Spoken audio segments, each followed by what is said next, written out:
2025 വർഷത്തിലെ പൂയം നക്ഷത്രത്തിന്റെ വിഷുഫലം നോക്കാം. പൂയം നക്ഷത്രക്കാർ കർക്കിടകക്കൂറിൽ പെടുന്നു. മേടവിഷു സംക്രമത്തിന്റെ അടിസ്ഥാനത്തിൽ പൂയം നക്ഷത്രം അന്ത്യശൂലത്തിനുശേഷമുള്ള ഷഡ്ഗത്തിൽ ആദ്യ നക്ഷത്രമായി വരുന്നു. അതിനാൽ ഈ നക്ഷത്രക്കാർക്ക് ഇക്കൊല്ലം കാര്യസാധ്യങ്ങളുടേതായിരിക്കും. പ്രവർത്തനരംഗത്തും പുരോഗതി കാണപ്പെടും. ജോലിയിലും വലിയ തടസ്സങ്ങളൊന്നും ഉണ്ടാവില്ല. വീട്ടിൽ മംഗളകാര്യങ്ങൾ നടക്കും. കുടുംബത്തിൽ സ്വസ്ഥത നിലനിൽക്കും. സാമ്പത്തിക കാര്യങ്ങളിൽ പുരോഗതി ഉണ്ടാകും. എങ്കിലും ചെലവു കൂടാനിടയുണ്ട്.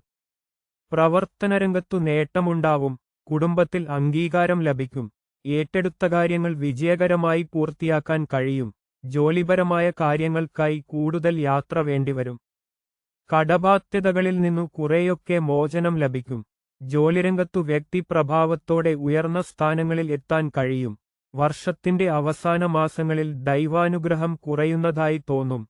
ദേവാലയങ്ങളിൽ ദർശനവും പ്രാർത്ഥനയും വഴിപാടും നടത്തുന്നതിലൂടെ ഈശ്വരാധീനം നേടിയെടുക്കാൻ കഴിയും. ജോലിക്കായി ശ്രമിക്കുന്നവർക്ക് ലഭിക്കും.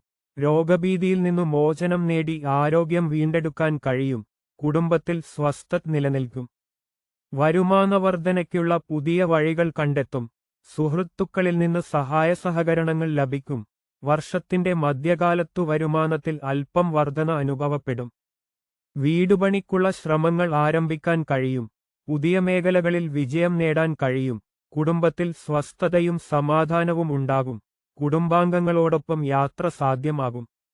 ഉദ്യോഗാർത്ഥികൾക്കു സ്ഥിരമായ ജോലി ലഭിക്കും. വിദ്യാർത്ഥികൾക്കു മത്സരപരീക്ഷകളിൽ വിജയം നേടാൻ കഴിയും. നവഗ്രഹ പ്രാർത്ഥന പതിവാക്കുക.